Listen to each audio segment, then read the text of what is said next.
Shiva, le spécialiste du ménage et repassage à domicile depuis 20 ans, présente Sud Radio 7 Excellent, Judith Belair. Bonsoir à tous, c'est excellent d'être avec vous ce soir comme tous les dimanches à 19h sur Sud Radio afin de retrouver ceux qui incarnent l'excellence française sous toutes ses formes. Et d'ailleurs, que serait l'excellence française sans l'état d'esprit propre à la citoyenneté qui va avec? Les valeurs de la République sont-elles piégées par ce qu'elle revendique elle-même? Pourquoi la laïcité et comment faire pour la protéger? Peut-on être radical et pour autant défendre la liberté? Autant de questions restées parfois souvent en suspens, autant de questions que je vais poser ce soir pour vous à une femme qui a littéralement donné sa vie, sa liberté pour défendre nos valeurs sans faire l'unanimité et sans la chercher forcément d'ailleurs. D'ailleurs, c'est une exception, j'ai eu envie de la recevoir seule pour vous, chers auditeurs. Zineb El Razoui est journaliste, essayiste et activiste. Si vous ne la connaissez pas, son nom vous est familier car elle faisait partie de l'équipe historique de Charlie Hebdo, ce qui l'a pas depuis empêché de continuer son combat pour la liberté. Bonsoir Zineb et bienvenue. Bonsoir Julie. C'est excellent, bienvenue chez vous. Rapprochez-vous. Merci d'être avec nous sur Sud Radio.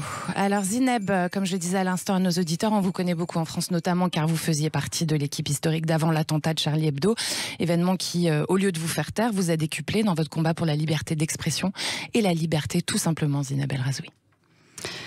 Oui, surtout qu'il était quand même difficile de se taire après le sang versé, après l'injonction par les armes de se taire. Il fallait continuer à porter le message pour lequel les collègues avaient versé leur sang. Et moi qui ai eu un parcours particulier, un peu différent, un peu d'ailleurs, un parcours qui a fait que j'ai vu les dangers de l'islamisme bien avant qu'il ne soit vu en France, un parcours qui a fait que j'ai connu ce que c'était de vivre dans un pays autocratique, sans liberté d'expression, sans liberté de culte, sans liberté de conscience. Je savais ce qu'il y avait de précieux en France et pourquoi il était important de dire aux Français de marquer une pause et de réaliser ce qui était en train de se passer afin de ne pas perdre ce trésor pour lequel d'ailleurs ils ont aussi versé beaucoup de sang. Bien sûr. À travers les siècles, qui est le fruit d'un cumul de luttes et qui fait que des gens comme moi peuvent aujourd'hui être libres et protégés en France. Oui. Alors ce combat pour la liberté, votre combat, comme vous le dites vous-même, il remonte à bien avant ce terrible événement. Vous parliez d'un pays où les libertés sont entravées. Vous parlez du Maroc en fait, Maroc, pays qui vous a connu pendant l'enfance, enfance pendant laquelle on vous a enseigné la religion en partie et la place aussi de la femme dans l'islam. Est-ce que vous vous souvenez de votre première prise de conscience réelle au sujet justement de cette espèce d'infériorité qu'on voulait vous inculquer, cette infériorité féminine imposée, de votre propre condition justement? Quand est-ce que c'est arrivé la première fois? Dans l'enfance, c'est arrivé dans l'enfance. J'ai une sœur aînée qui a 3 ans et demi de plus que moi et qui était la première à me parler du féminisme et à m'ouvrir les yeux sur quelque chose dans laquelle j'avais grandi. Et quand on est enfant, on est simplement, on pense que le modèle dans lequel on est une norme, on ne le conteste pas. Mais c'était ma sœur qui, elle, avait commencé à avoir des lectures féministes, qui m'a dit, mais enfin, ouvre les yeux, rends-toi compte de l'évidence qui était là, c'était l'état de soumission absolue de toutes les femmes qui étaient dans notre entourage, dans la société, l'état de liberté dont jouissaient les hommes, mais en tout cas une liberté de façade. Une liberté relative, voilà, parce qu'on ne le dira jamais assez. Dans les sociétés où les femmes ne sont pas libres, les hommes ne le sont pas non plus. Bien sûr. Et donc c'était ça ma première prise de conscience.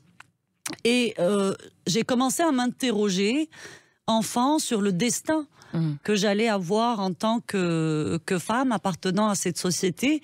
C'est de là qu'est venu le refus.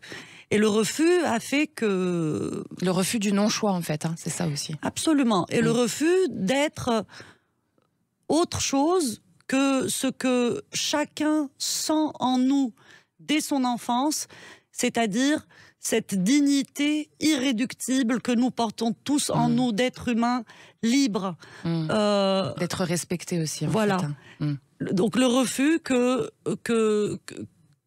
ça me soit pris et que le refus, en fait, de se soumettre à ça. Ou que ça ne vous soit pas donné, en fait, aussi.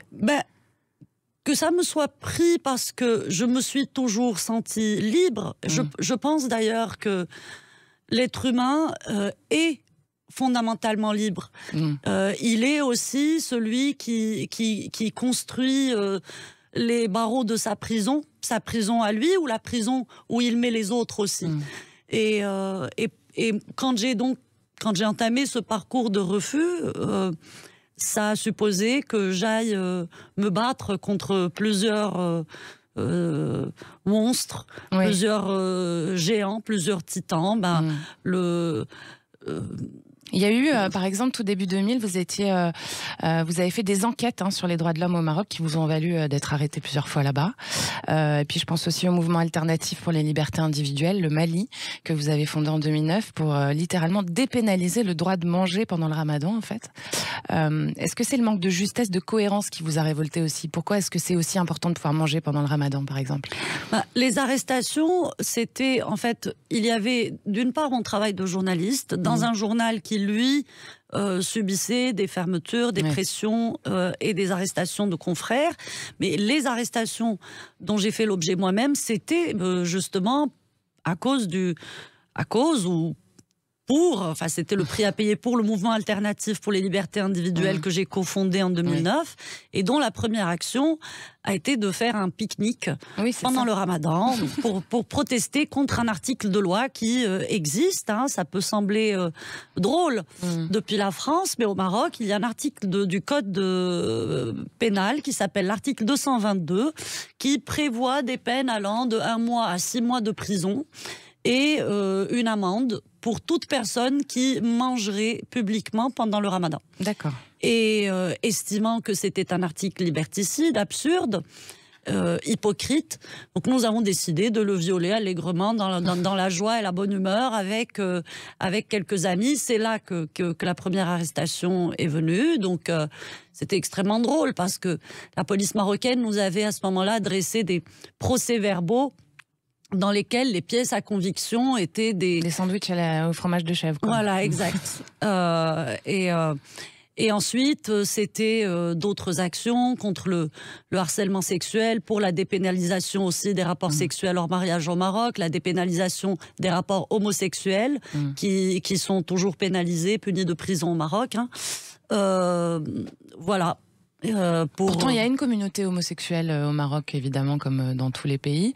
Est-ce qu'ils arrivent quand même à vivre sans forcément toujours aller en prison? Est-ce qu'à chaque fois qu'ils sont attrapés, ils vont direct au cachot? Vous savez, la grande hypocrisie de toutes ces lois-là, que ce soit au Maroc, en Arabie Saoudite, au Koweït, ces lois en réalité ne s'appliquent qu'aux pauvres. Elle ne s'applique qu'aux petites gens. Parce que les élites dans ces pays-là ont toujours les moyens de s'affranchir et d'acheter leur liberté par le réseau, par le statut, par la capacité d'aller ailleurs. Donc ce sont finalement des lois qui non seulement sont liberticides, mais qui renforcent les différences entre les classes sociales. Donc il y a une très grande différence entre un homosexuel marocain qui serait pauvre et qui vivraient, d'ailleurs j'en connais, oui, qui ont été arrêtés, qui ont fait de la prison, qui ont vu leur vie littéralement détruite à cause de ça. Oui, parce qu'il y a tout le manège social qui se met en route autour, évidemment, dans ces cas-là, et qui fait qu'en plus, ils sont sortis de la société, quoi. Absolument. Et puis, il y a les homosexuels qui, eux, ont les moyens d'aller à l'étranger, parce qu'ils sont éligibles à obtenir des visas, ou bien ils ont des doubles nationalités, ou bien ont la possibilité d'acheter un peu la tranquillité. Il y a de la corruption beaucoup aussi.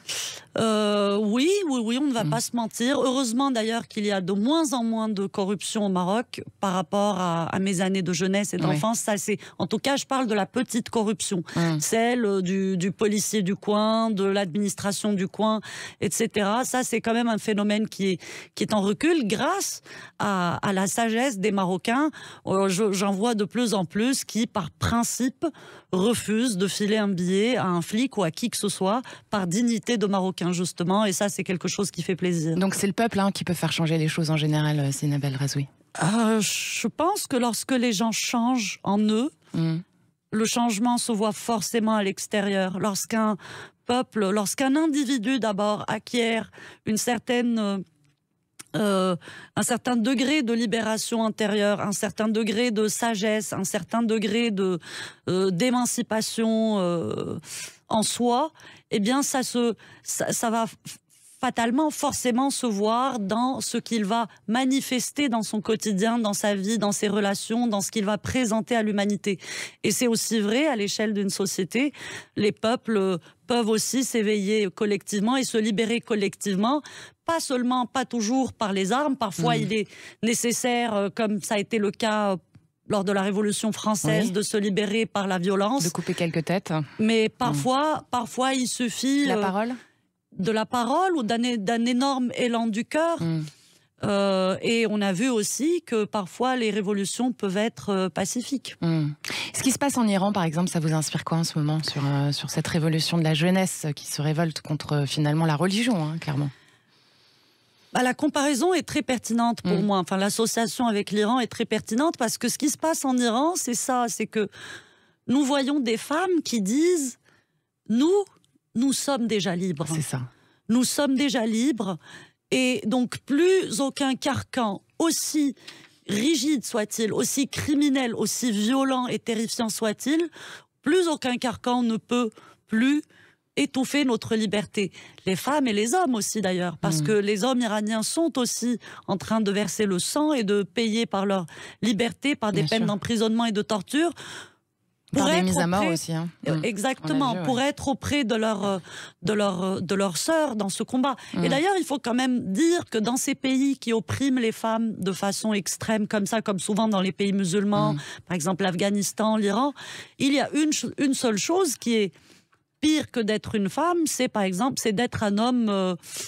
véritablement libre, un homme homosexuel par exemple. Alors les homosexuels, c'est la pendaison directe. Les femmes, elles ont le droit de se cacher, de mettre un voile et de rester faire la vaisselle à la maison, mais un homme homosexuel, lui, c'est la pendaison. Donc, et d'ailleurs, ça peut aller beaucoup plus loin. On a je discutais avec un ami originaire de Gaza, qui est aussi un endroit du monde qui pratique une très très forte oppression sur la liberté des femmes. Et on parlait de sa jeunesse et d'amour. Il m'a dit, mais tu sais, moi, quand j'étais à Gaza, quand j'étais amoureux de loin.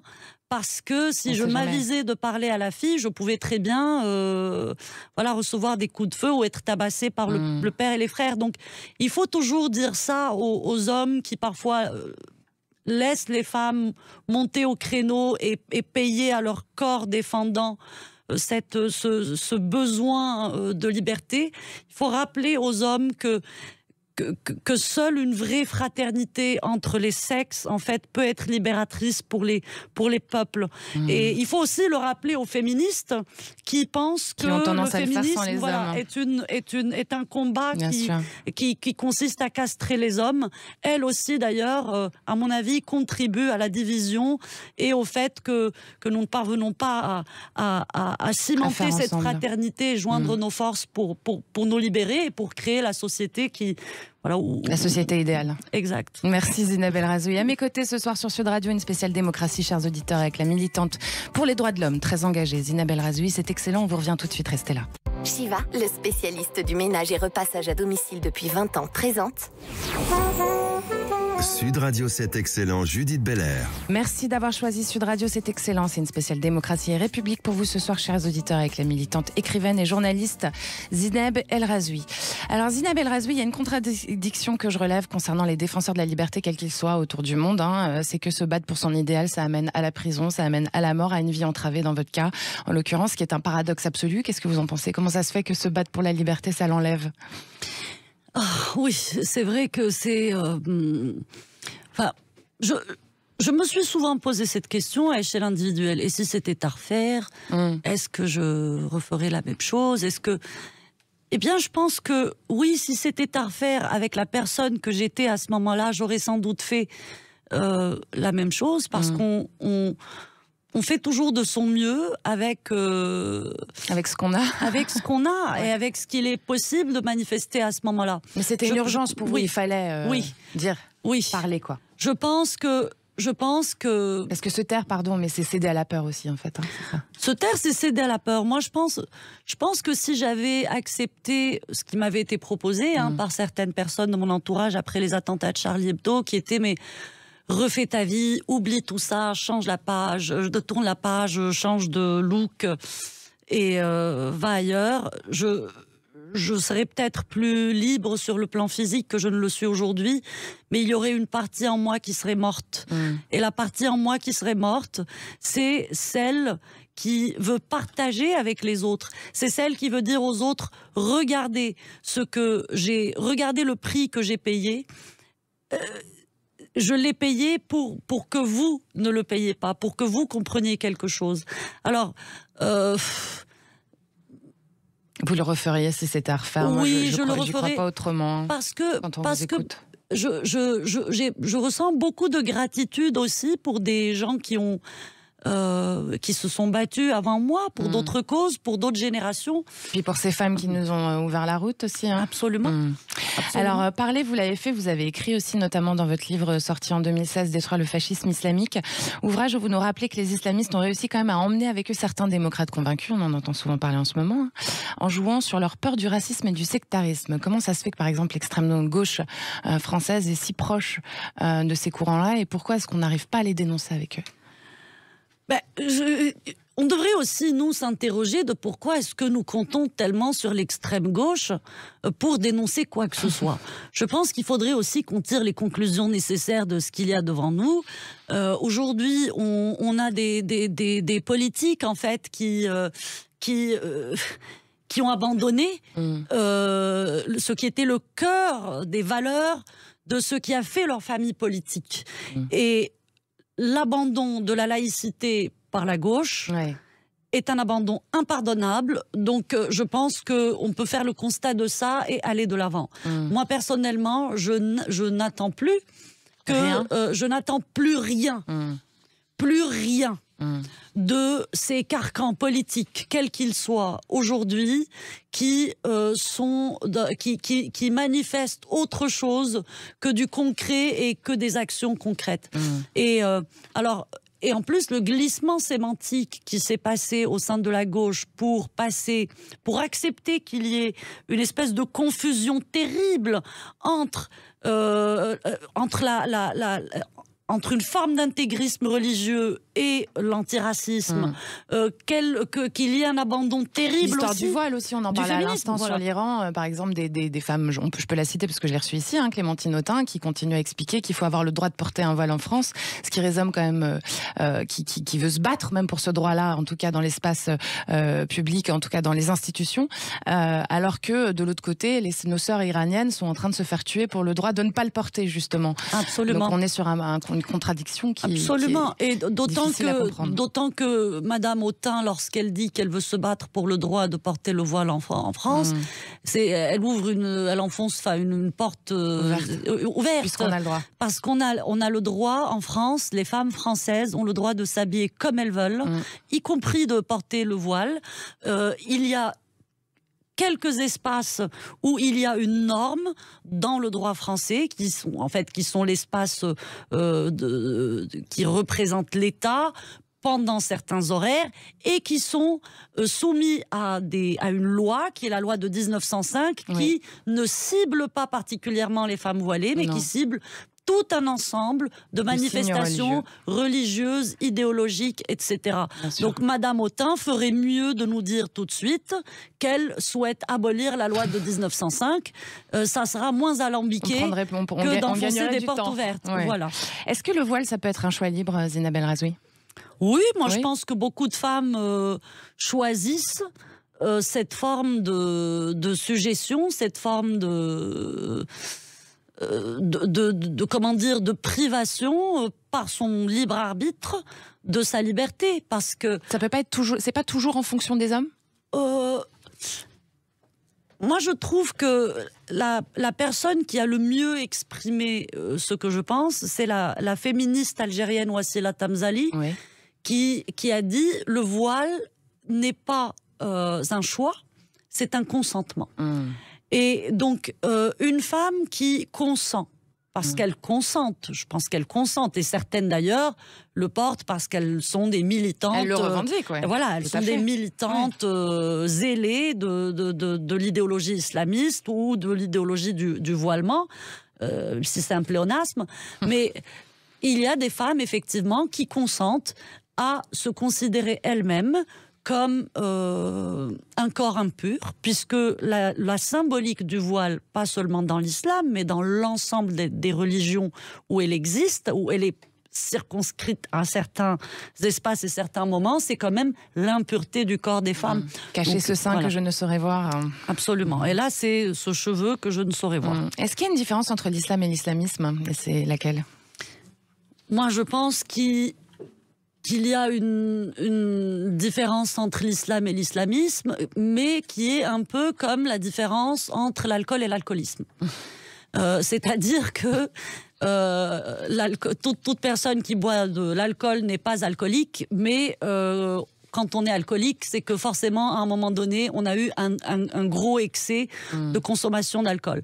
Moi, je pense qu'il faut différencier l'islam qui est de l'ordre de la croyance religieuse, par exemple, on peut être personnelle. religieux et contre l'islamisme aussi? Absolument, mais oui. beaucoup de musulmans sont absolument contre l'idéologie islamiste. Beaucoup de musulmans, y compris parfois pratiquants, sont des gens attachés à la laïcité, des gens qui n'imposent pas ça aux autres, des gens qui sont heureux de vivre une société où ils voient des gens différents d'eux, où ils s'enrichissent aussi des autres, de ceux qui soit sont nés musulmans mais décident d'être des libres penseurs, des athées, des personnes qui s'affranchissent de cette pratique religieuse ou qui choisissent de pratiquer autre chose. Bien sûr. Maintenant, l'islamisme, c'est autre chose.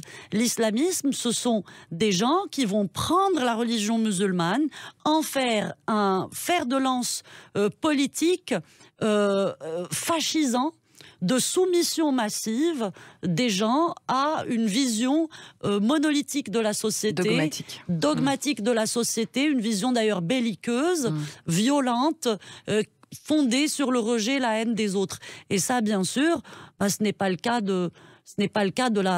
d'une grande majorité des gens qui pratiquent leur religion tranquillement, que ce soit d'ailleurs les catholiques, ou des gens qui pratiquent la religion, ou même des gens et ils sont très nombreux, des gens qui sont nés dans la culture musulmane, mais qui ne pratiquent pas, et qui sont préoccupés par autre chose dans la vie que par la religion. Il y en a aussi beaucoup.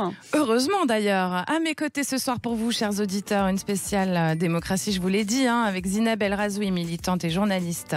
On revient tout de suite, c'est excellent, restez là avec nous. Shiva, le spécialiste du ménage et repassage à domicile depuis 20 ans, présente Sud Radio, c'est excellent, Judith Belair. Merci à tous d'avoir choisi Sud Radio, c'est excellent et c'est votre émission. Nous sommes ce soir en compagnie de la militante engagée pour la liberté, Zineb El Razoui. Alors Zineb El Razoui, j'avais envie de vous surnommer un peu la hussarde de la République, vous, parce que vous combattez contre l'obscurantisme et pour la lumière que nous donne cette République qui doit être sacralisée. Et alors je fais référence quand même, je le dis pour les auditeurs, au hussard noir, je pense que vous savez de quoi je parle, qui est le surnom donné par Charles Péguy aux instituteurs sous la Troisième République, suite au vote des lois Jules Ferry dont on parlait tout à l'heure, pour l'école gratuite, puis celui de la séparation des églises et de l'État le 9 décembre 1905 précisément. Un peu d'histoire pour mieux comprendre le présent, c'est important. C'était eux les premiers en fait qui allaient se battre, ces instituteurs, pour instaurer la laïcité. La laïcité à l'école. Évidemment, on peut pas s'empêcher de penser à Samuel Paty. Comment ça se fait justement avec ce retour sur l'histoire qui a un peu plus d'un siècle maintenant? Pourquoi est-ce qu'on en a une telle régression alors que justement ça a été tellement compliqué de l'installer et c'est tellement important justement cette laïcité? Pourquoi elle est aussi importante, Zineb El Razoui? Alors évidemment que l'histoire parfois, souvent peut avoir quelque chose de tragique, et voir que c'est un enseignant, un instituteur qui a été la dernière victime de Charlie Hebdo. Pour moi, Samuel Paty, en tout cas, c'est comme ça que je l'ai vécu. C'est l'un de. Qu'est-ce que ça a provoqué chez vous, ça, justement? On a envie de savoir, parce que il vous est lié évidemment directement. Alors, quand Samuel Paty a été décapité, comme beaucoup de gens, j'ai vu les photos, j'ai vu ces photos. Alors on a tous vu cette photo horrible qui témoigne de la barbarie de ces gens, de la tête coupée de Samuel Paty. Mais ce qui m'a le plus touchée, c'est de voir une autre photo de lui, où il est en tenue de randonneur, assis en haut d'une montagne, et je me suis dit, mais il a l'air d'être un mec sympa, en fait. Il avait l'air sympa, et j'étais très triste de voir que c'était un enseignant qui avait subi ce sort-là. Et c'était un hussard aussi, lui, parce qu'il a continué à montrer justement les fameuses caricatures, malgré tout ce qui s'était passé en amont. C'est comme vous, il a continué à parler, en fait.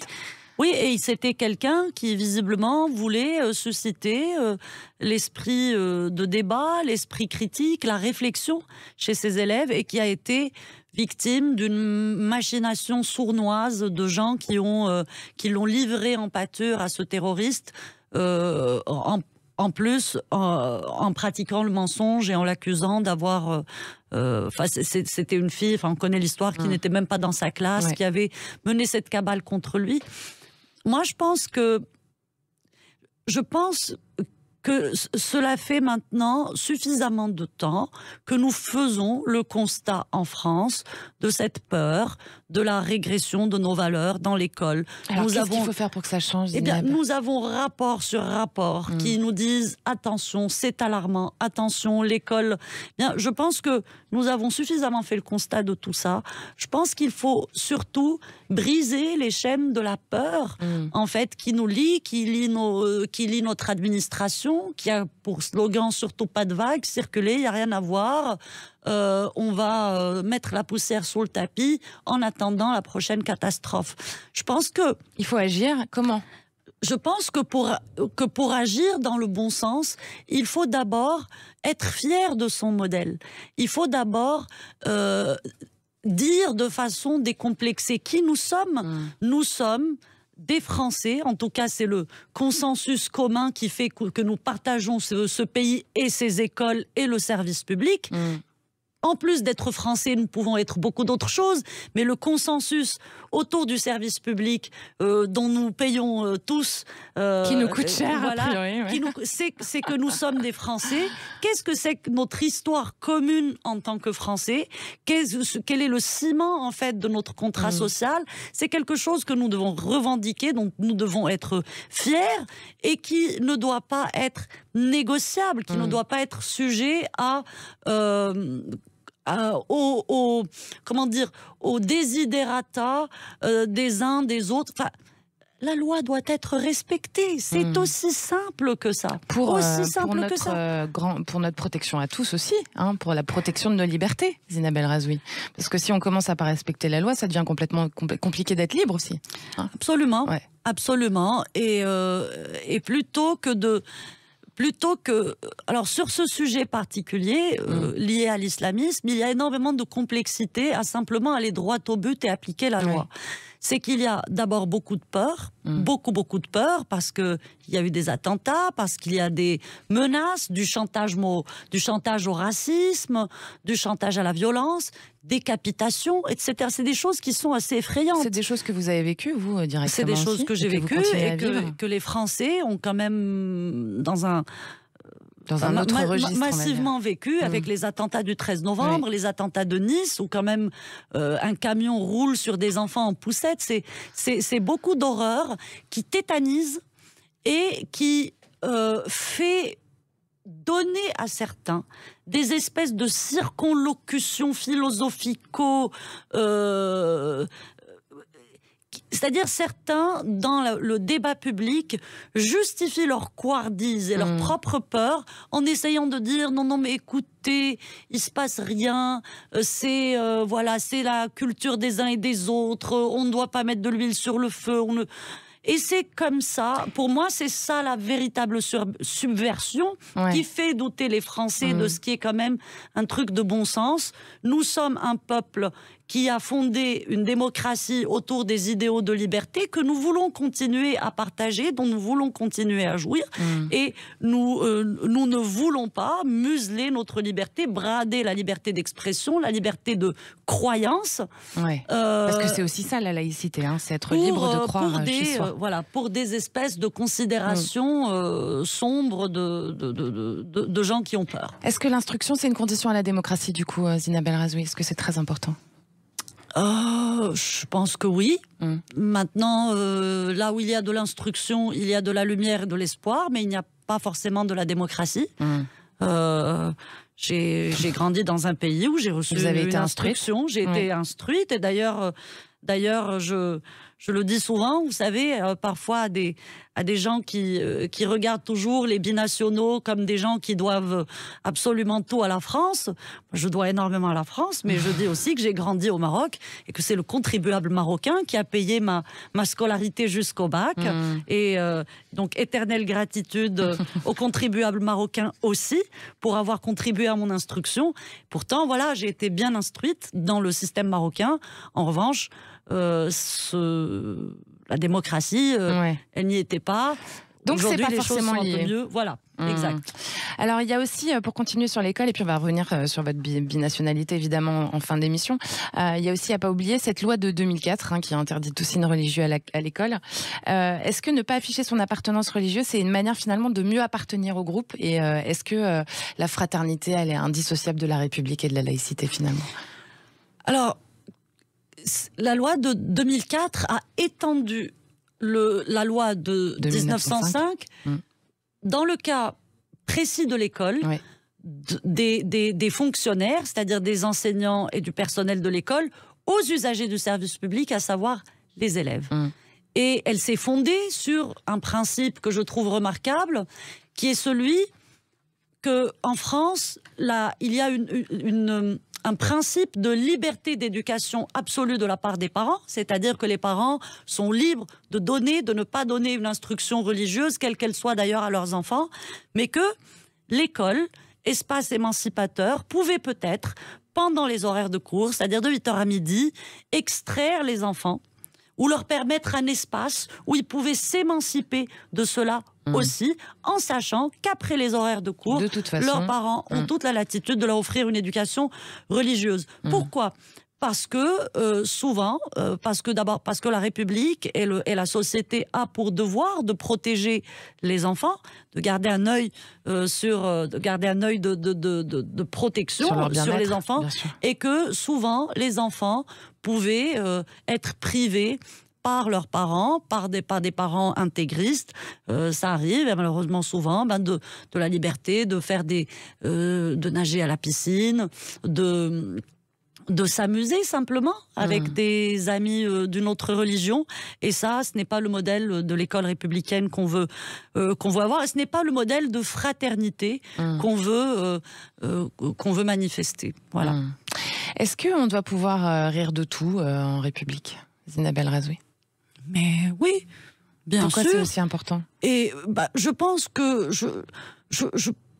que quand on rit de quelque chose, en fait, les gens qui se vexent sont responsables de leur vexation. Ils sont responsables de ce qu'ils ressentent. Mais qu'est-ce que c'est que cette nouvelle façon de voir les choses qui consiste à considérer les gens comme des espèces de petites choses fragiles qui ne peuvent souffrir aucune vexation, aucun... Mais enfin, bien sûr qu'on peut rire de tout, à ses risques et périls, non pas dans le sens où on pourrait être tué, même si ça arrive malheureusement, mais si on le fait avec talent, si on le fait avec brio, eh bien tant mieux.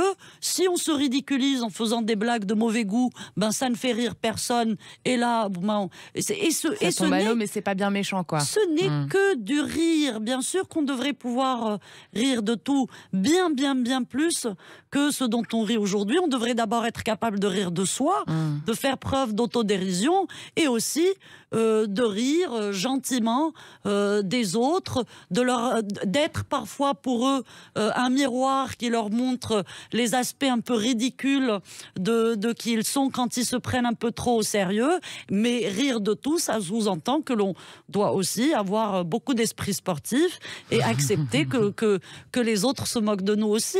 Ça serait tellement mieux si ça se passait comme ça et qu'on riait un peu plus souvent, plutôt que de commencer à faire attention à qu'est-ce qui va vexer les uns et les autres. Vous êtes bien sur Sud Radio avec la journaliste et militante de conviction Zineb El Razoui. On revient pour la dernière partie de l'émission. Surtout, restez avec nous. À tout de suite. Shiva, le spécialiste du ménage et repassage à domicile depuis 20 ans, présente Sud Radio, c'est excellent, Judith Belair. Merci d'avoir choisi Sud Radio, c'est excellent. C'est une spéciale démocratie république avec Zineb El Razoui pour vous ce soir, chers auditeurs. Alors Zineb El Razoui, on va tout de même parler de votre binationalité, puisque on le sait, il y a eu ce match incroyable cette semaine entre la France et le Maroc. Cette binationalité, elle a été mise à l'honneur. Un pied dans vos deux pays que vous partagez avec beaucoup de gens finalement aussi en France et puis aussi au Maroc. Qu'est-ce que ça signifie pour vous vraiment, cette binationalité, et pourquoi c'est aussi important justement de le rester? Moi, j'ai toujours très bien vécu le fait d'avoir deux pays, deux nationalités, deux cercles d'amis, deux pays en fait. C'est juste génial, deux langues quand on a deux parents ou deux enfants, eh bien on les aime tous les deux, mais différemment. Et c'est comme ça. Autant mais différemment. Autant mais différemment, bien sûr. Parce que ce n'est même pas une question de choix. Le pays est en nous, ce que la chair est en nous, ce que l'histoire est en nous, ce que nos ancêtres sont en nous. Et moi, je suis franco-marocaine. Je suis d'ailleurs franco-marocaine par le métissage, c'est-à-dire que mon père est marocain. Mon père est d'ailleurs resté marocain jusqu'à très récemment. Comment se sont rencontrés vos parents, Zineb El Razoui? Mes parents se sont rencontrés... Votre maman est française et votre père est marocain. Oui. Mes parents se sont rencontrés lorsque la famille de ma mère a quitté l'Algérie en 73 et que ma mère est devenue lycéenne au Maroc. Et qu'elle était en classe avec mes tantes paternelles, dont mon père était le frère aîné, voilà. Et donc c'est comme ça qu'ils se sont rencontrés. Il venait chercher ses sœurs à l'école et il a trouvé sa femme. Où elle allait voir ses copines chez elle, et c'est comme ça qu'ils sont tombés amoureux l'un de l'autre. Mon père est resté marocain jusqu'à très tardivement. Oui. Je pense qu'il est allé demander la nationalité française après quelque chose comme 30 ou 35 ans de mariage, parce que ma mère a insisté. Elle lui a dit que c'était bien, et puis aussi, mon père a fait cette démarche lorsqu'il s'est senti français, lorsqu'il s'est rendu compte que quand il regardait des matchs de foot de l'équipe de France au Bled et que tout le café était pour l'équipe d'Allemagne, lui il hurlait quand c'était la France. Là, il s'est dit, bon, il est temps pour moi de devenir français. Il a demandé la nationalité, il l'a eu immédiatement parce qu'ils se sont quand même bien rendu compte que pour une fois, c'est du point de vue de l'administration.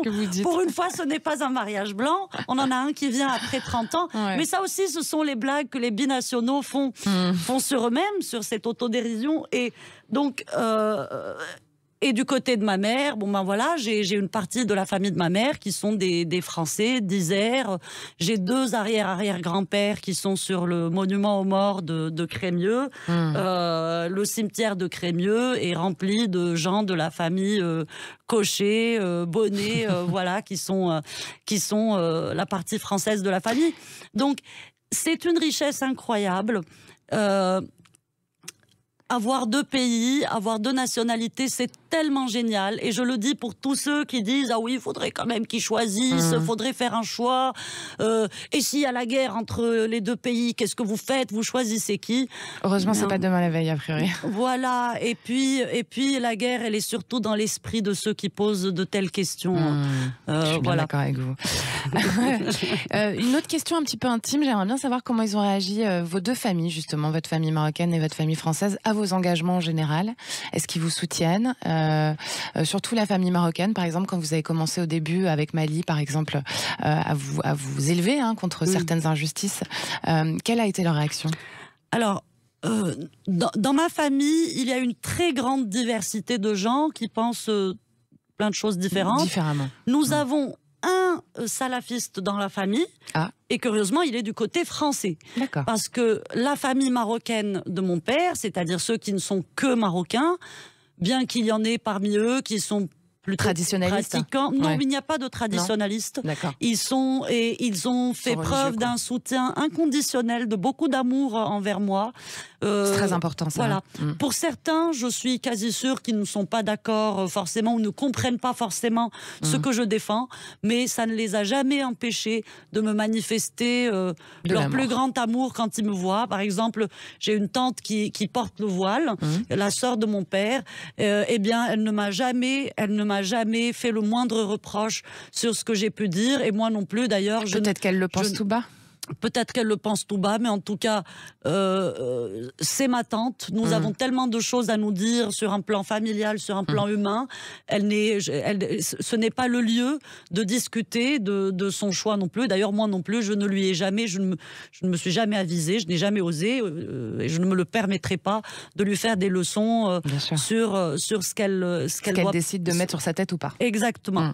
Donc non, j'ai de la chance. J'ai toujours eu beaucoup de soutien de Par ma contre, famille. la famille française, comme vous dites, il y en a un en fait qui. Il y en a juste un. Il y en a juste un, d'ailleurs, qui est l'objet de beaucoup de blagues et d'humour dans la famille. Hein. Mais de façon globale, non, ma famille du côté français m'a aussi montré beaucoup de soutien, beaucoup de fierté. Et puis il y a aussi ma belle famille qui elle aussi me soutient.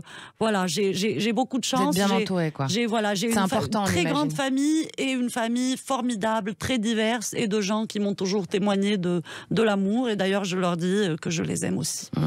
J'adore quand ça se passe comme ça sur Sud Radio, dans cet excellent.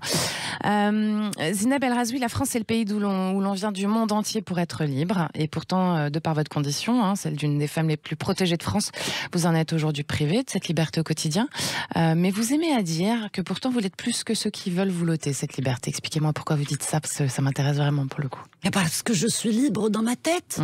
Et ça, c'est quand même la liberté ultime.